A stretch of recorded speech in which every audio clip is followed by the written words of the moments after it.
This is a podcast about our lived experience, which unfortunately includes infant death and subsequent mental health struggles. Please take good care of yourself and only listen if this content feels safe for you right now. We'll still be here when you're ready. The death of my son, moving 3 times in 6 months, my parents' divorce, my husband's job loss. I was, 12 weeks postpartum. My then husband came out to me as transgender. And just a couple weeks later, our son suddenly died. Every time I try to get food for you, you won't let me do it. I'm like, let me order you a Cinnabon. And I'm like, give me your address. And you won't give me your address. So I know, and I move all the time. So you're stuck. Hi friends, Alina here from the editing room. I have a couple of housekeeping items I want to talk to you guys about before I send you into the episode. So, first of all, if you're listening to this, I'm assuming you have figured out how to listen to our podcast. But that said, I do just want to let you know that our podcast is now available on Apple Podcasts. We are also available on Google Podcasts, Breaker, Stitcher, Spotify, of course, and Anchor. So those are all the places that you can listen to us. And we are so happy that you're listening. Secondly, the audio in this upcoming episode is terrible, mine in particular. I was having a very bad day, and I knew if I had to set up all of the accoutrements to record properly, I would not be able to get my act together. So I am recording the episode you're about to listen to on my phone with it propped up on my lap, as you'll hear me mention. So apologies for that. And on that note, we actually have some things in the works to hopefully improve our audio going forward. I keep saying this to people, and everybody I talk to is like, we don't care. We just want to hear your voices. Or even they'll say, like, we don't hear the bad audio, but rest assured, I hear the bad audio, and it'll get better and better over time. We are amateur hour over here, guys, just figuring it out. Next, this episode, as we mentioned in the episode, I was having a really hard day. This is going to be a really hard month for me, the month of January. If you're listening to this and you know me and you feel bad for me, well, that's appropriate because it's a hard month. But if you're listening to this and you don't really know me, maybe take this as an opportunity to send someone who's having a hard time in your life some food, because I think all of us are struggling, and I think those unexpected little gifts of care can go a long way. And then lastly, I have to say, Judith and I were fangirling so hard last night because Megan Devine, who wrote It's Okay That You're Not Okay, reposted an image I posted on our Instagram, and I'm not kidding you guys, we were shrieking with excitement. She is incredible. Her work is so meaningful to both of us, and even though all it is she reposts people who post pictures of her work, it felt like such a big deal. We feel so famous right now. So anyway, go check that out. Her Instagram is @refuge in grief. You can see a picture of Miguel, my cat, and my grief journal. All right, guys, with that, I'm going to send you into the episode. We hope you enjoy. I'm sitting here with my phone propped up on my pants and half under a blanket. So yeah, you don't look so hot. I think I feel like we went from 100 this morning when I spoke to you to like 0 in 30 seconds. Yeah, I feel horrible. I'm really struggling to not let myself like, oh, I'm going to feel this bad for 3 weeks.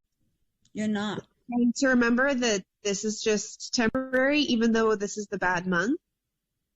I'm not going to feel this acutely bad for the whole month. You're not.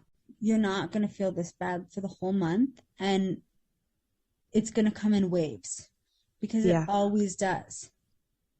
And you can be 100% confident that this wave will go up and then it will go down. It always does. I don't know. Okay. I'll check on you in 20 minutes. Okay, but we're talking, right? We're going to record. Well, I know, but I'm just going to say I'm going to check on the status of your food needs in 20 minutes. Okay, sounds good. That sounds good. Okay. There's never been a time since that first month where it's been continuously unbearable. That's right. You're right. So we know that this is going to be hard and bad, but we also know that this pain will pass.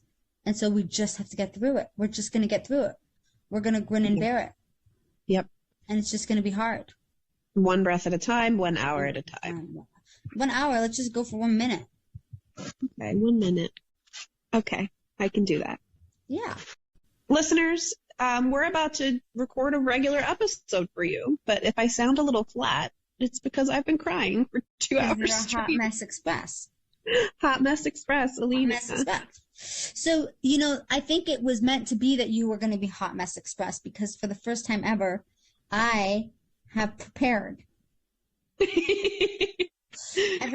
I have like an outline. I mean, I didn't write it down, but I have an outline in my head. And so I am prepared to keep us organized. So it was meant to be. Today we're talking about models of grief and like research models of grief and how research models, whether or not they resonate with us, whether or not we think there's truth in them. And then I think we should also talk about like models of supporting someone in grief. So there are 5 that I want to go through today. I think I'm going to share my screen with Alina so she can see the visuals, but we'll upload them to Instagram and to the links in our like in the little about section so you can, so anyone else can follow along and see the visual. So I think we can't start this process of analyzing different models without talking about Elizabeth Kubler-Ross, the queen of grief. And Elizabeth Kubler-Ross says there are 5 stages of integration, maybe grief integration. And the thing that I'll say about it is that she presents it, in a linear fashion, but I'm pretty sure when it's not being visually presented, that people say you can go between these 5 stages. It's not in order. These are like, you can go from one to another. What are the 5 stages? So the first one is denial. The second one is anger. The third is bargaining. The fourth is depression. And the 5th is acceptance. So what are your immediate gut thoughts when you see the 5 stages? I think I've experienced all 5 of those things. No question.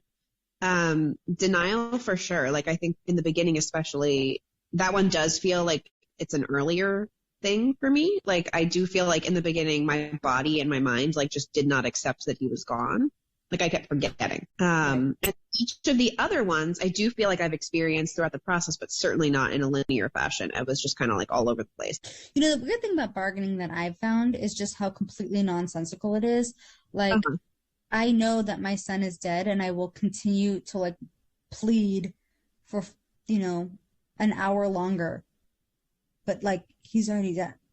But my subconscious doesn't know. My subconscious is continuing to learn how to accept it.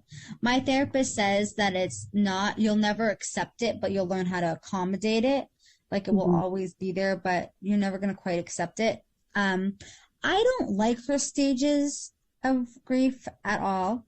And I think the reason I have such a negative, attitude towards them is I just think that she's missing 25 million other stages. I could also pick 5 stages, sure. But if there's 40 billion stages and you just pick 5, well, that feels stupid. I agree.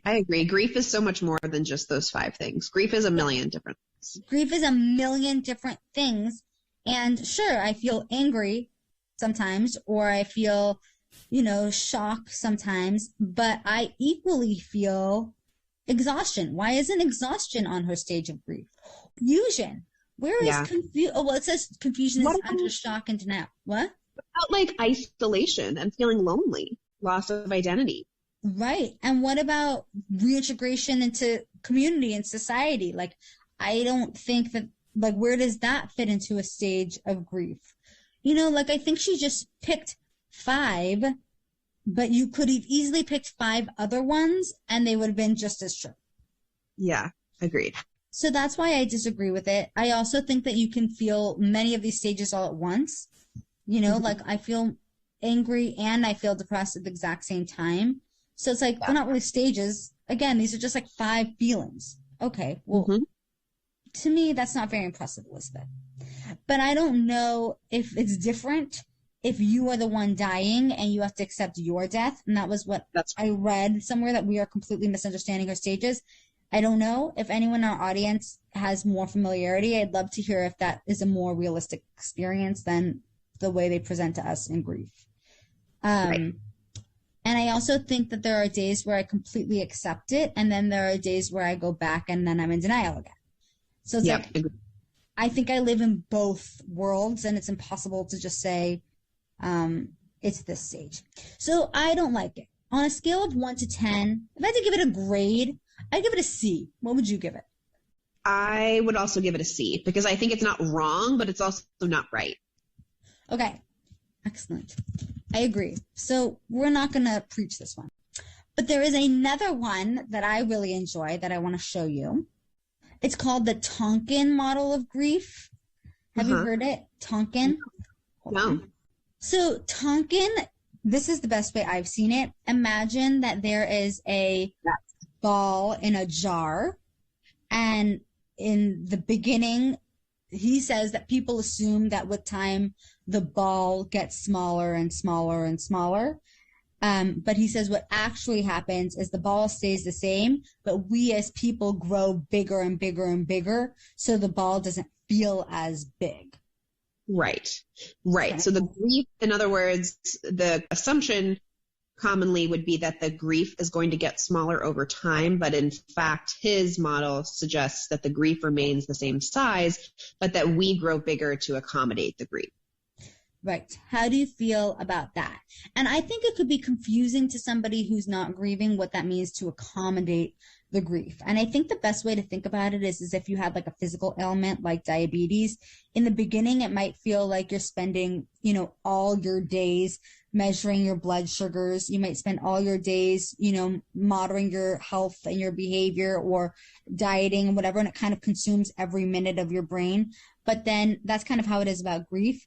But then with time, it just becomes one thing that you do in a million other things that you do that day. So you brush your teeth, you monitor your blood sugars, maybe you whatever it is, you pack a candy in case you're hungry later and you need to increase your blood sugars. So it's the same thing. Like I'll wake up in the morning, I'll brush my teeth, I'll feel sad, maybe I'll feel angry, maybe I'll ask myself, what would have happened if Aiden was here? Maybe I'll ask myself like, okay, I have a client meeting today, will it come up?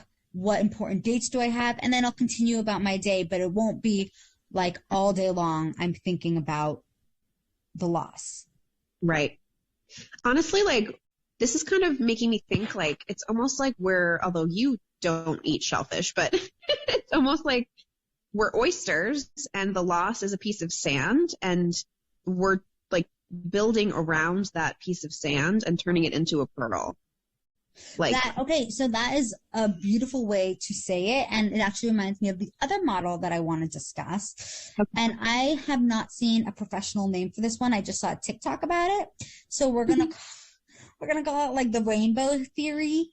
And in the rainbow theory, they say, okay, imagine your loss is this black hole.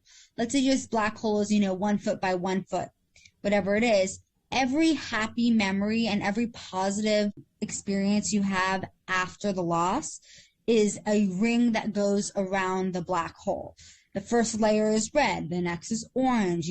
As life goes on, the grief ball stays the exact same size, but your world of positivity, of joy, of growth keeps adding rings, keeps adding rings, keeps adding rings. So when you look at it, it no longer looks like just the big black hole. It looks like a rainbow with a little hole inside of it. Right. And maybe you do have some black rings too. Maybe you have some experiences in the rings also, but overall the picture is not all black. So do you agree with that idea? Like where would you put the Tompkin ones about us growing around our grief, and where would you put the rainbow theory if you had to give them a grade? Tompkin, this is the jar one. That one, I don't know, the visualization I think the idea behind it is sound, like maybe a B-, but the visualization is not particularly meaningful to me. The rainbow one, I almost feel like they're the same thing, but the rainbow has a more meaningful visualization. So I'm going to give that a B, and then I'm going to give Tompkin a B-. I'm going to agree with you. And the problem that I have with Tompkin is that the fact that you grow around your grief, I mean, some people don't grieve after loss. Yeah. So some people don't grow. That's what I meant. After loss. Like some people kind of get stuck. So I don't necessarily think that over time you necessarily grow around your grief. I think that if you work on your grief and if you make it a manageable and not so overwhelming, then yes, you'll be able to have a bigger jar and the ball will stay the same size. But I don't think it's just with time. And that's what I feel is frustrating about the grieving world. People say time, the only thing you can do is like wait, but it's actually not just like time. It has to be like productive time. It has to be like growing time. It has to be like active grieving and learning time. Because I actually don't think that it's just time. Yeah, that's right. I do think I think if you are avoiding your grief, you could go an indefinite amount of time without really getting through any of the grief. If you're avoiding it and not really facing it head on, I don't think time really does anything in and of itself unless you're actually grieving during that time. And you're learning coping skills. Yeah. Healthy coping skills. Yeah. I follow this person on TikTok who said, I was just waiting for time to pass because everybody told me that time makes it better. So she was waiting for time to pass. But the reality is it's not just time. It's work time. Correct. That's right. Then I want to talk about the fourth model, which I'm going to call the ball in the box. This is, in my opinion, the truest. Yes. I don't even need to see it. I know which one you're talking about, and it's perfect. I think it's perfect. I would give this an A++. Yes. Okay. I'm going to read it to you. It says the ball in the box. There's a box and a ball and a button, and the button is the pain button. Okay? Yeah. Imagine a button off on the side of the wall. And it says in the beginning, the ball is huge. You can't move the box without hitting the pain button. But it hits the button over and over and over. You just can't control it. It keeps hurting. So the ball is the grief, and the ball of grief is so big, it just keeps hitting that pain button. But over time, and we'll say over, productive grief time, that ball gets smaller and it hits the pain button less and less. It keeps bouncing around the little box, but it doesn't always hit that pain button. When it does hit that pain button, it hurts just as much. You can't function in those moments, but in general, the ball is able to go in other directions without hitting that button directly. Yeah. I think that is very true. Yeah, and I'll say right now, I feel like the last couple hours, as I mentioned, I have been very upset. I think my grief button was hit for whatever reason. It just got triggered by something, and it felt like I literally collapsed to the floor of my kitchen and was crying. Yeah. Because I was so overcome with emotion. Yes. And it's an hour before that, I was feeling completely fine. I was bouncing around the box, not hitting the pain button at all. Everything was A-okay. And then something happened. I hit the pain button, and then I was debilitated again, just like I was a year ago. 11 months ago. Yeah. With time, those waves of grief and hitting the pain button are less frequent and less intense, and these episodes last for shorter periods of time. I think that's true. Yesterday, I was going through Aiden's belongings to separate what we would use for the future baby and what we wanted to keep for just his.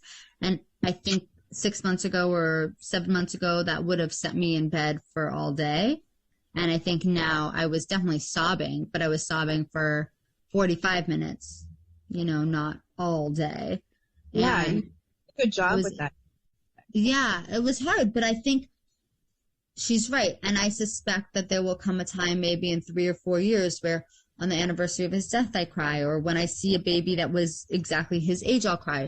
But I don't think it's going to be the same the same type of pain all the time. Right. Yeah. So then the last model that I want to talk about. Okay. This is called the ring theory. Okay. It's called the ring theory. And it's how you can support somebody who is in trauma or grieving.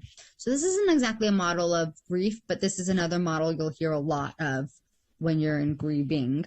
The day Aiden died, my best friend came over to the house and she printed a copy of this and put it on the refrigerator as a reminder to my family of what it looks like. So I'm going to describe it to you, and we'll talk about whether or not we think that this is helpful or not, and we'll give it a rating. So the person who is in crisis is in the center of the bullseye, and then there are concentric circles around that bullseye. The first circle is the person who's suffering's immediate family. One circle out is 1 degree further away from the crisis. That's their close friends. One circle out from that is your other friends and family, like distant cousins. One circle out is your colleagues, and the last circle out is your acquaintances, people you barely really know. And the way it works is that the person who is in the middle can dump out their feelings, their grief, their frustration, their anger, whatever it is, into any of the people in any of the circles, but primarily the one immediately next to theirs, so their immediate family, let's say. And they can dump out anyway, but the people who are providing comfort provide comfort for one circle in. So the immediate family can dump out to close friends. The close friends can dump out to further out friends. Further out friends can dump out to colleagues. But then in the reverse, the acquaintances comfort the colleagues comfort the friends comfort the close friends comfort the family, and the family comforts the person who's in crisis. I think that this is incredibly helpful. What do you think? To me, I would give this like a B+, A-. I think this is an extremely useful framework, because when you are the one who's in crisis, you have to know who you can go to for support. Or sorry, I guess I should say, there are many people. Okay, so you and I lost sons, right? There are many people who are also grieving the loss of our sons. Like my family is also grieving their nephew and grandson. My friends are grieving this baby that some of them never even met, because, I'm their friend and they loved Quinn for who he was as my son. My coworkers, I'm sure, are traumatized by the idea that somebody in their orbit had a baby die. But the key is I can reach out to anybody for support because I'm at the epicenter of this, right? But my parents can't reach out to me for support. They can reach out to their next ring out for support. And I think it's so good to have a framework for that, because it gets confusing. It gets confusing because everyone's in pain and everyone's hurting. That's right. Yeah. The only thing I will say about it is, because the nature of our loss is so traumatic, I am hyper aware of the fact that I can't dump everything in my brain on people. It's not fair to them. I have stuff in my brain that is too much for the average human to bear, truly, and that needs to go to my therapist. I agree. And I would actually add to that, I think that this model over time changes. It almost feels like at some point those outer rings drop off and disappear. Yeah. It's like if you start with 6 layers of rings, by a year in, you're down to 3 layers. Yeah. And as there are fewer layers and time goes on, I think it starts to wear on those people who are getting dumped on all the time. Yeah. I think that this model is really good for the immediate aftermath, but the truth is support sometimes feels limited as other people go through their own crises and their own life in time. I have friends that are dealing with their own shit, and it's not that I can't turn to them, but I have found that their ability to support has lessened with time. Yeah. Make sense? Yep. And the problem is that even though I'm at a much better spot than I was, I still have so many needs. Mm-hmm. Yes, it's true. And I think it's really hard because now I'm almost a year out, and it's like I kind of want to wave a flag and be like, wait, I still need you. You can't leave. I need help. I need help, you know? I might not be asking, I might not look like it as much, I may not be asking as much, but I still need to know that you're still there as a ring for me to turn to. And I sometimes feel like the longer it is, the less I feel comfortable doing that. I completely agree. Honestly, like that's why I'm so sad right now today. That's one of the reasons I'm so sad today.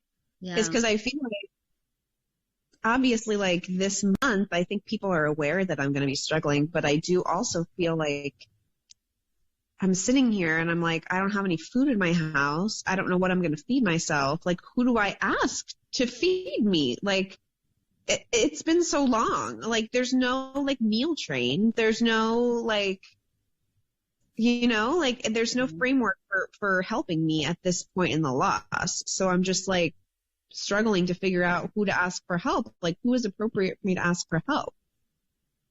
Yeah. And it's like, I think the first 5 times you feel comfortable asking the same people, you know, but like by time 20, it's like, who can I possibly ask again to send me dinner? I feel selfish, and I feel selfish because I have not been able to return the favor. Like, it's not like I have been able to give them meals because I've been so disabled this year that it's like the last time I sent them a meal was 3 years ago, and they send me meals what feels like all the time. So it kind of like it gets muddled, and I think that that's where the breakdown happens. Like, I think that everyone shows up in the beginning, but then slowly but surely you're like, how many times can I lean on the same 5 people? And then you say to yourself, well, those are the only people that are still there. That's right. Yeah. So I don't know what to do. I know. Ugh.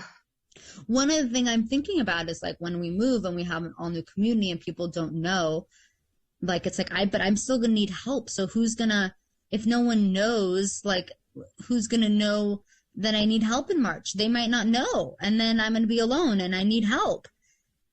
Yeah. Honestly, like, it sucks. Yeah.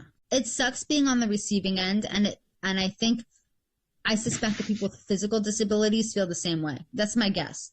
That people with physical disabilities, like if they get hurt or they get, you know, they have cancer, they get in an accident, they have long-term pain. In the beginning, everyone shows up, but with time, it's like, how many times can I ask this person to drive me to a doctor appointment? Right. That's right. People's generosity wears thin. And I think even if you're listening to this and like you're supporting a grieving person, I'm sure you're thinking to yourself, like, I would still be happy to do all that stuff, but like, it does feel really icky to ask. Yeah, it feels icky to ask. Really just, I think honestly, like, I think it's hard for anybody, but I am somebody who prides herself on being very self-sufficient and competent. And so it feels really awful to be vulnerable, to have to be vulnerable enough to ask people to help me feed myself. And I also think, like, even between lost parents, like, someone would say, well, Alina, why don't you just ask Judith? Yeah. And I would say, and I know my friends would be like, why don't you just ask Alina? No, I don't think they'd beat it in a mean way, but I think that that's people's questions. Like, if you know one another needs it. And I think the challenge with that is that, like, I'm already dealing with my own, it's like, I don't have the bandwidth. That's right. Yeah. To think it all through. Like, I don't have the bandwidth to be like, oh, I mean, I know Quinn's birthday's coming up. I know your birthday, Quinn's angelversary's coming up. And I know your birthday's coming up. And like, I know that I need to, it's like my brain can't. But Judith, you're also like moving across the country in 2 weeks, 3 weeks. Like, yes. I think it's just complicated. I think we just like need to hire staff. We need staff Do I seem out of it? Because I feel out of it. You're very out of it, but I'm also out of it because I had 3 hours of sleep. We probably sound delusional and really unhelpful to anyone right now. Because I'm on 3 hours of sleep and you are Hot Mess Express. So together, we're like a stew of shit. All right. I think we should just wrap it up here. We'll just see what I'm able to wrap it up. I texted Leah. Why? My Leah? Yes. I asked her if she could bring food later this week. I said, I'll take care of food today. Can you drop off food at some point this week? I'm sure she'll say sure. I'm sure she's going to say sure. And I'm sure she's going to be so glad that I asked her. It's really hard to have people take care of me. I know, it's really hard. You know what, though? I love being able to take care of you. Okay. It makes me feel so good to be able to do something. And it costs me $0 because you Venmo me, so it doesn't even matter. It's like 10 minutes. And I order the same thing for you every time. I love it. And I just order the exact same thing every time. It's so easy. I literally click 3 buttons and I'm done. It's already like programmed into my computer. Look. I go to Seamless. All of a sudden it's like, oh, you want Indian food? Or you want Thai food? It's I'm going to order for you, but now you're going to watch me do it. It takes 2 seconds. It's so easy. It's such a pleasure to do. Every time I try to get food for you, you won't let me do it. Because my friend Miriam likes to do it. Okay. I'll say to you, I'm like, let me order you a Cinnabon. And I'm like, give me your address. And you won't give me your address. So I know, and I move all the time. So you're stuck. I'm on it. Don't worry, Alina. I got this. Okay, I'm going to do this for you right now. It'll be there and it says 40 minutes. Okay. And then we're going to sign off and I'm going to try to edit together a podcast episode. Good luck. To all of our wonderful new friends, we want to hear from you. Email us at aslongasimlivingpodcast@gmail.com and follow us on Instagram at aslongasimlivingpodcast. We'll get back to you as soon as our grieving brains allow. Yay!